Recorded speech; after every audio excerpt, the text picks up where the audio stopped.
Today on Eagle Nation News, YouTube channels are a popular way for teenagers to express themselves, but the chances of gaining a large viewing are slim. Find out how A2MO defies this expectation. The Future Farmers of America organization has become a very successful program here at PHS. Choice Murphy highlights exactly what the program entails.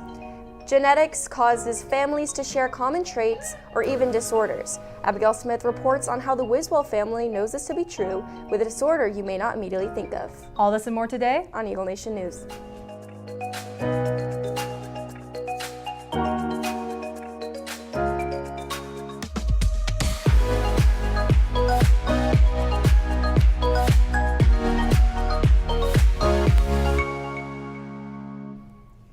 Good afternoon, Eagle Nation. Today is Thursday, February 20th. I'm Christina Folsom. And I'm Madison Wells. We start off today's show with some touching news that's spreading all around the internet.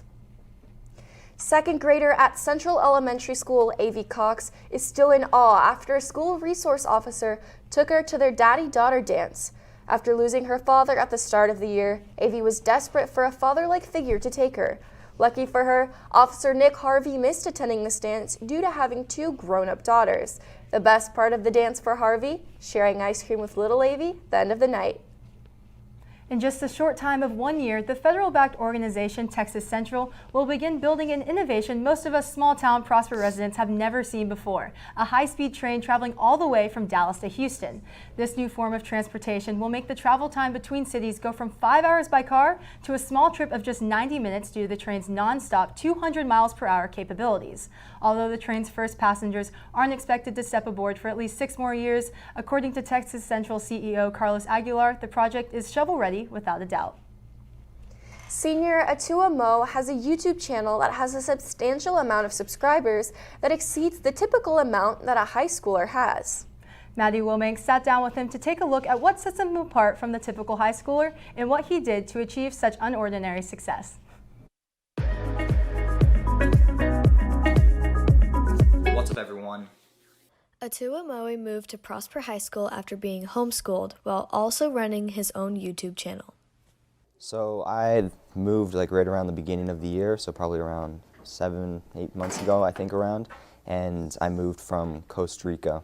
I was also very excited to like go into like a new place, go out of like my comfort zone of what I had been doing for many years. Also, get the chance to meet a lot of new people, and then do some videos documenting like the transition, thoughts on the change. So definitely a little nervous, but glad I did it. Atua has had a growing channel since he was younger, but what sparked his interest? My dad had started a YouTube channel named I Surf Tribe a few years before I started mine. It was like really surfing focused, so then I would like sometimes be in the videos, but not like maybe like the main person. I didn't like worry about filming or editing or anything. And then like I decided to just try it out, start my own channel, and just see how it went, and like got some positive feedback, was enjoying filming, documenting like adventures and stuff, and then just kind of continued from there. Since he has been invested in filming and editing, a film class was a perfect fit. Atua actually came into this class with a much stronger background than a lot of my students, so it's really cool to see the work that he's done and some of the skills that he brings to the class. For Eagle Nation News, I'm Maddie Wilbanks. Prosper. With the weather going from 30 to 80 in a matter of hours, knowing the expected weather before the Texas mood swings we all know far too well can be pretty helpful. Now we send it to Jordan Ramsey with your fast forecast.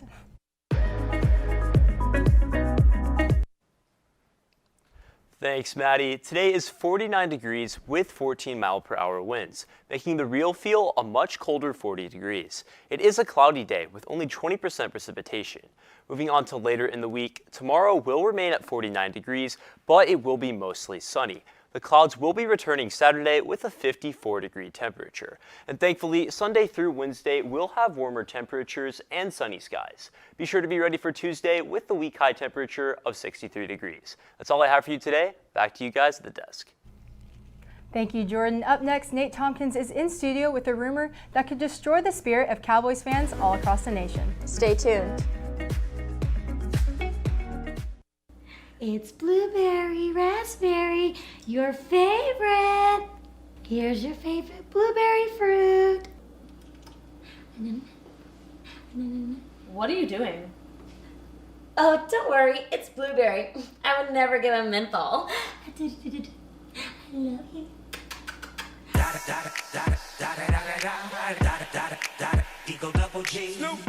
Oh, first puff. So sweet.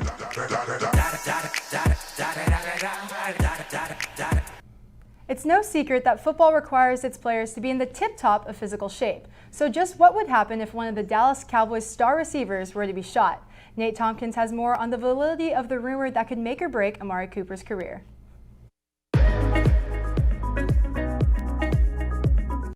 If you're a Dallas Cowboys fan, you may have heard the rumor circulating around wide receiver Amari Cooper being shot. A Twitter account called The Offseason posted a tweet claiming that Cooper was shot in a parking garage in Dallas.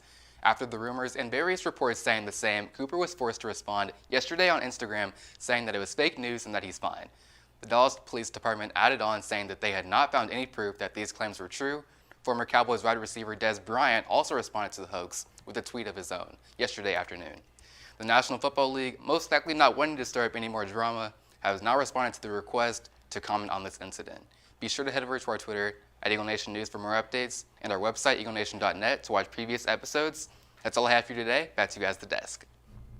The Future Farmers of America, or FFA, continue to take home big awards at their contests. ENN's own Troyce Murphy showcases the hard work and training that goes into their success.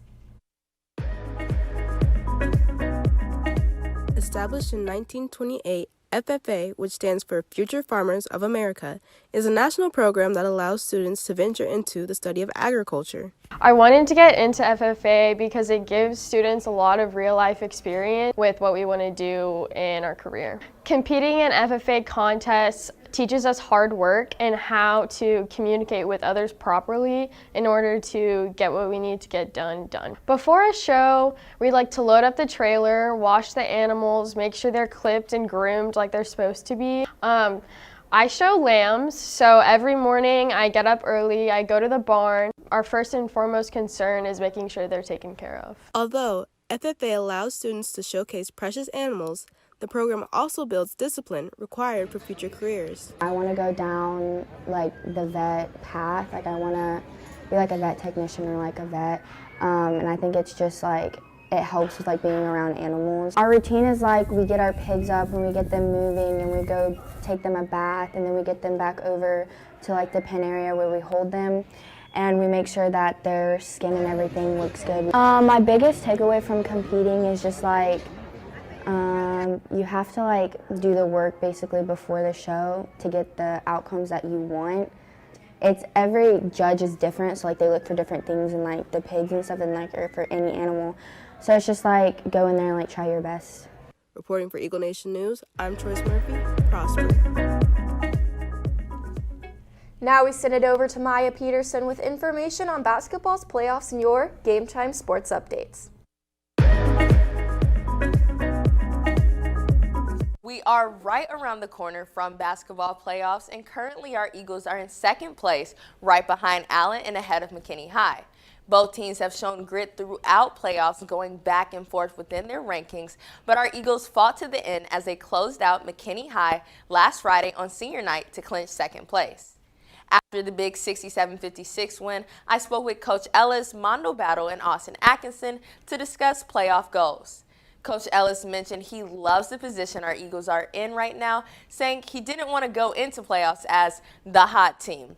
With 3 losses on the Eagles' record, they've learned how to act in tough last-second game situations and have grown through each loss.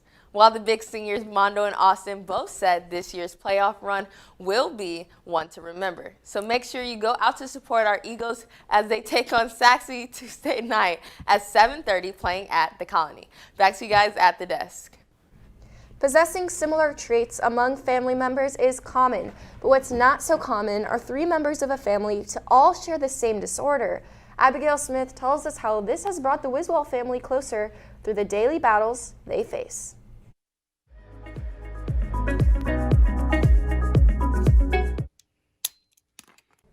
Type 1 diabetes is an autoimmune disease that affects 200,000 people nationwide. It's not commonly passed down in genetics, but for the Wiswall family, that's not the case. So my dad was diagnosed whenever he was 11 years old, and then my oldest brother was diagnosed when he was 4. I was 7, and then before my parents had my youngest sibling, they asked what was the chances of him being diagnosed, and they said it was like a 0% chance, and then at 16 months he got diagnosed.